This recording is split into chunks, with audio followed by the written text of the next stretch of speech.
I'm a structural biologist, so I'm not an engineer. But this talk is in the spirit of this session of engineering biological systems. And I guess the big question to me as a biologist really is, is biology engineerable?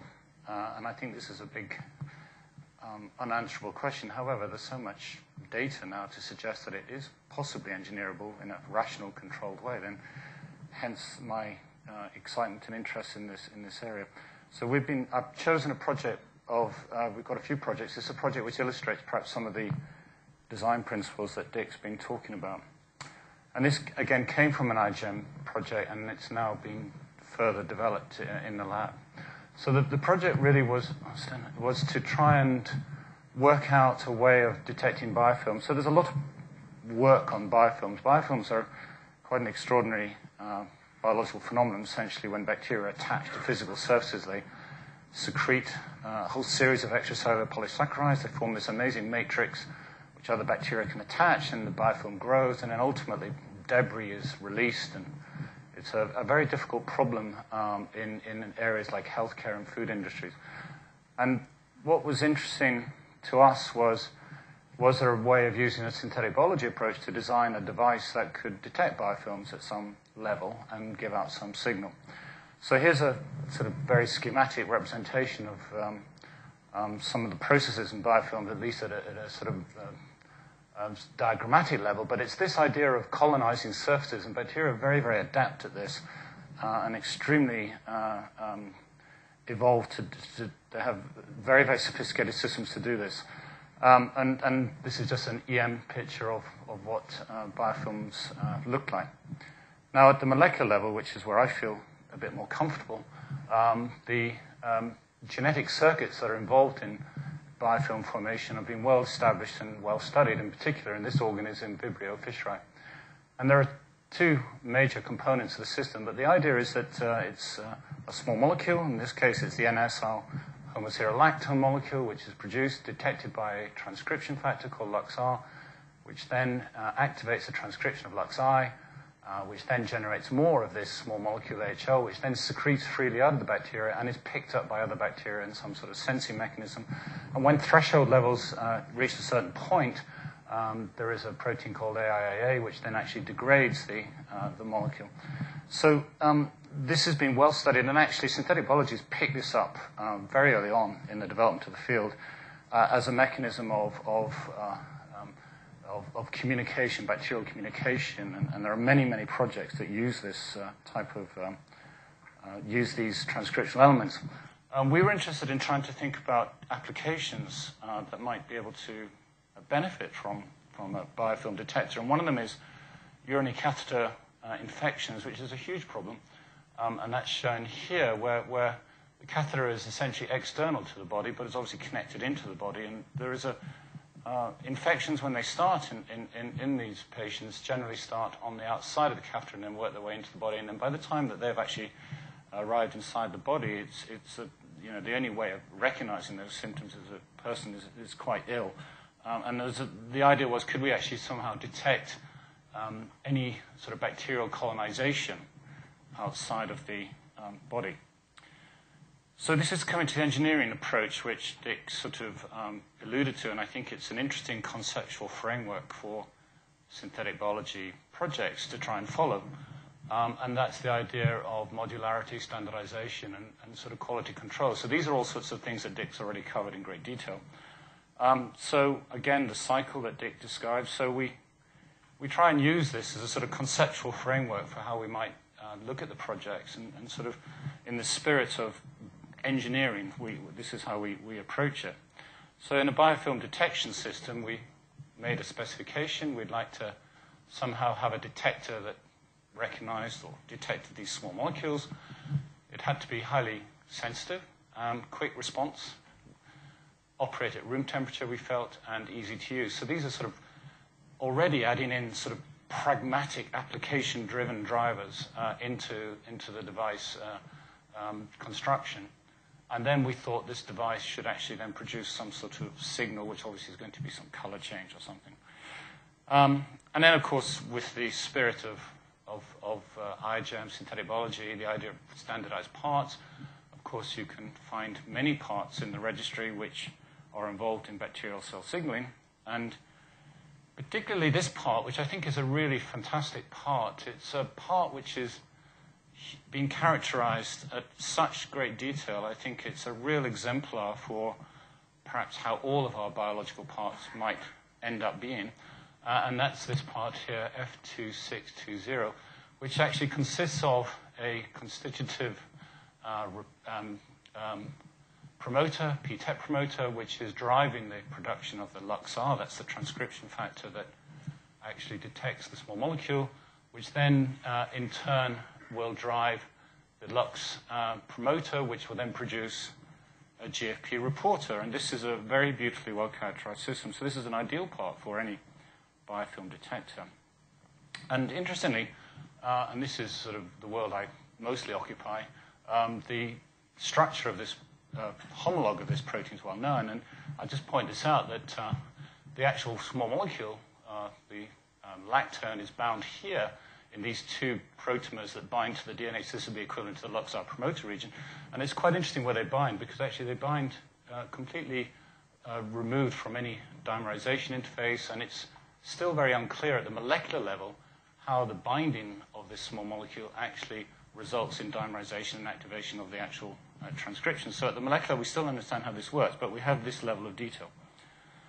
So coming back to the characterization, as I said, this has been beautifully characterized. So this is all in the registry. You can go and look at it. It's very, very nice. It has been characterized in a E. coli chassis, and there are some clear issues here about the reproducibility, as a sense of, as E. coli doubles, there's a sort of change in the characteristics of the part, and that's been well documented in this very nice paper. And I think that's an interesting point. Now, when we designed this biodetector, we felt we should try and explore other types of chassis for running it. And given the application driver, we thought we might want to think about using a sort of cell-free expression. But these are some of the criteria we were deciding, again, using sort of a very sort of application-orientated way of designing the device. So we wanted some sort of integrity, sensitivity, some signal conservation, and ultimately, if we were actually going to use this device in the real world, some sort of product compliance. So again, as a conceptual framework for how one designs things, I guess engineers are doing this quite a lot. It's very new to me. But that's how we did it. And we came up with this E. coli cell-free expression system, which we thought would be a very good way of running our device, a chassis for our device. And it actually poses some interesting issues. And I know there's a lot of work being done on cell. I mean, the other point about cell-free expression systems, they've been around a long, long time. There's a huge literature on them. They've been applied in molecular and cell biology for many years, and they've been applied in many, many different applications. And it's by no means we're not trying to rediscover the wheel. I think we're just picking it up, but using the system in a way to drive a synthetic biology project in a particular framework. So we're not trying to pretend that we're learning new things about cell-free expression system. We're just using this as a chassis, really. And the advantages of it, of course, is it's quick and simple, it's energy efficient, no DNA mutation, no DNA replication. You can manipulate the parameters. And I think there are some beautiful applications already existing for cell-free systems, which are actually, it's some very nice posters have been discussed. I think there's some talks later on about this. And I think this was the chassis of choice for this particular device. But it did prove some interesting things, and I'm just going to allude out some of the issues that have come out from analyzing this chassis. So one of the things, of course, that Dick mentioned was modeling is very important. So you can actually begin to set up a series of models for how your device might work, and that's essentially what we did. Now, again, this is the very nice behavior in vivo of the particular part, and this is actually our work on the in vitro behavior of that part, which I'll come on to later. But if you look at a very simple model, and this is a sort of classic model for protein production, where you essentially looking at a degradation component here for the production, and K is a constant rate of synthesis, you can obviously do this very sort of almost Mickey Mouse modeling. It's probably not applicable to a cell-free system because it's resource-dependent. So we did try and develop some sort of resource-dependent model which allowed us to develop a Hill function here, which we could then quite easily begin to model how our cell-free system would actually work in terms of resources, because that's actually what is one of the main drivers for it. And we ended up with this expression here, and some of these components are dependent now specifically on items within the device. So K is promoter and temperature dependent, whereas alpha, delta, and R are very much chassis dependent. So this is a very nice model that allowed us to do some graphs which would allow us to show or predict perhaps the behavior of our cell-free device under different types of production conditions. So I think that was a very useful exercise to allow us to explore it. As further rather tedious work, but yet terribly important, we needed to actually characterize the behavior of the major reporter part within the cell-free system. So this is not the actual final device, but this is just a very simple constitutive promoter PTET T7 with the GFP constructs to show how the cell-free system behaved. And we found some interesting results in this, some of them slightly not worrying, but some unpredictable results. So what we did is we took this part and we tested it, temperature, part concentration, reporter stability, in a variety of cell-free expression systems.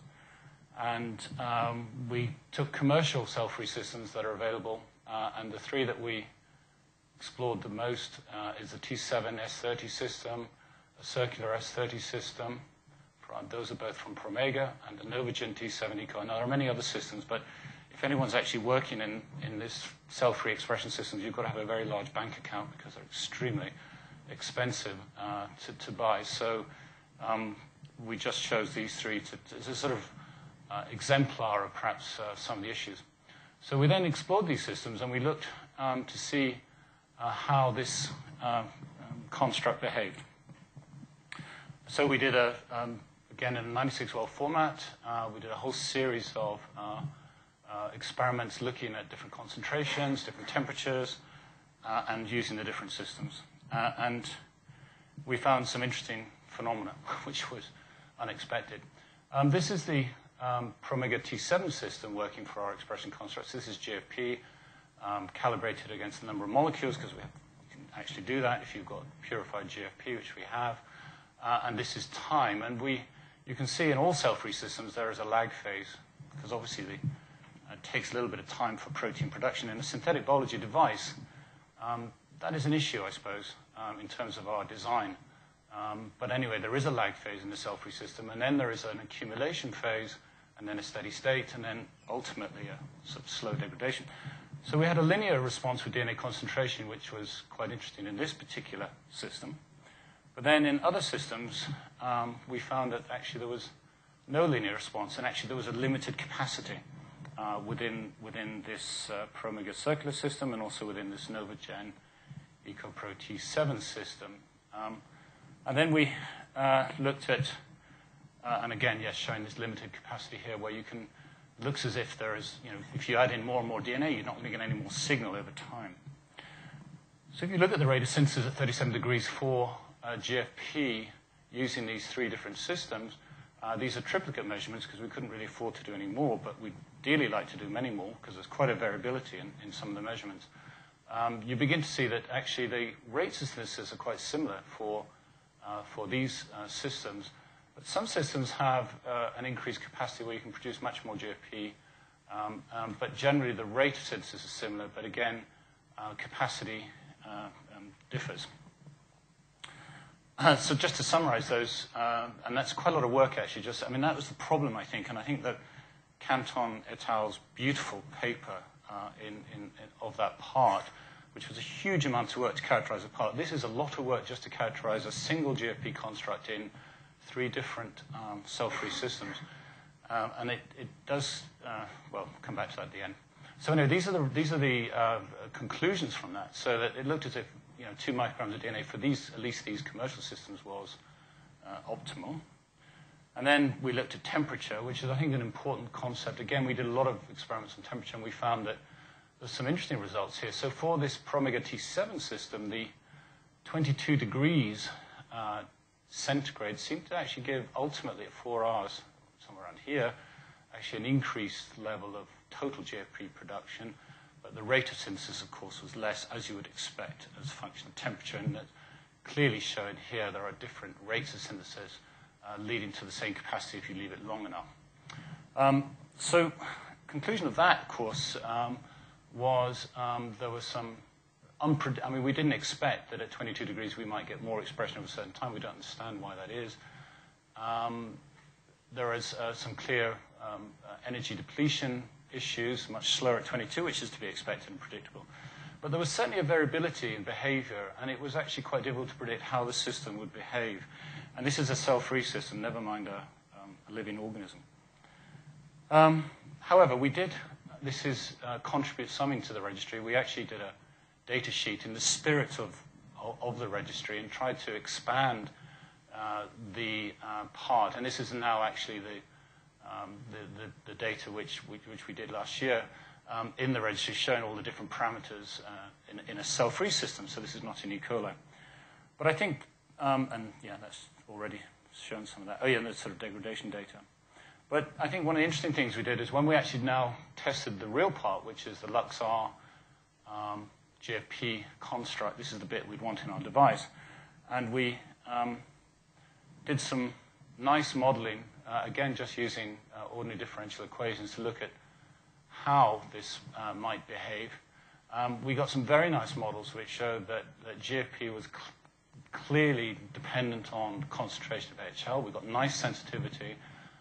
And we did find that one component, LuxR, actually created a delay in the response because, of course, the device from an engineering point of view is incredibly inefficient because what we're having to do, and this is probably a problem when you work at the protein level in synthetic biology, is you've got to actually make this molecule first. This has got to bind to AHL, which has then got to bind to this promoter and then kick off the production of this molecule. And when we modeled that properly, we showed there was a huge lag time between this signal and because of the need to produce this protein here. And I think that was very informative and suggested if you were an engineer, you would say, well, actually, if you eliminate LuxR, you would have a much more efficient system, and that's also a possibility. But the point I wanted to make, actually, which I think was the most fascinating for me, is when you actually looked at the transfer function of this is now the final device, of the behavior, and this is, I've had to put this on the same scale, so it doesn't look quite as nice. And obviously, this is not normalized because this is against an in vivo E. coli system versus an in vitro in translation transcription system. But you do see that the characteristics of the transfer function are quite similar. And I thought that was very interesting because it implied, at least partially, that one might be able to use in vitro systems for part characterization to potentially predict behavior in vivo, potentially. Okay, so, and this is just some more data. So the device, this is actually the device working in agar, and we're now developing that to encapsulate it in some sort of lipid environment, some vesicle environment where we might be able to actually test it on biofilms. But we've been doing a lot of work on the characterization of the parts. So these are the summary points, which I think in the spirit of this session are quite interesting. So even in a simple in vitro system, the parts and device behavior was exceedingly variable, actually, which was interesting, maybe not surprising. The effort needed to characterize a simple GFP construct in this system was huge. The modeling, I think, was a really important part of understanding how the system worked. I think that's obvious.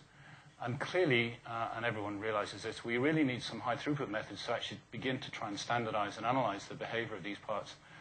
And I thought the last point is interesting, which using cell-free systems, I mean, may or may not. I mean, this is just a simple part, never mind a multi-component system.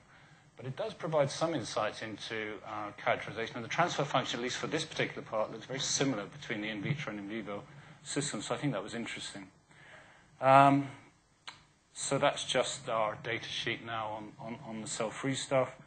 And then I guess the future work for this project, which is ongoing, will obviously be to expand the system and see.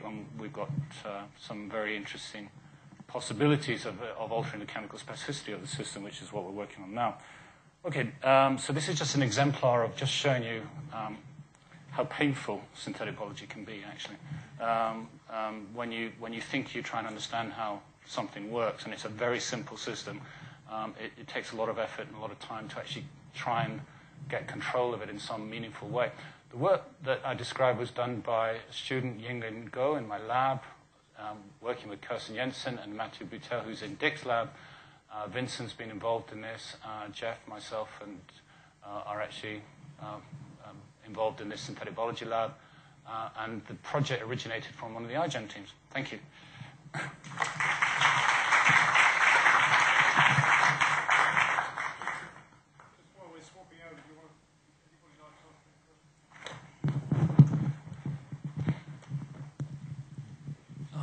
I just wanted to make a general technical comment on the use of the cell-free systems. The nonlinear response of DNA concentration has been observed in a lot of these commercial products, and it's usually due to the titration away of certain components in the extract, notably EFTU.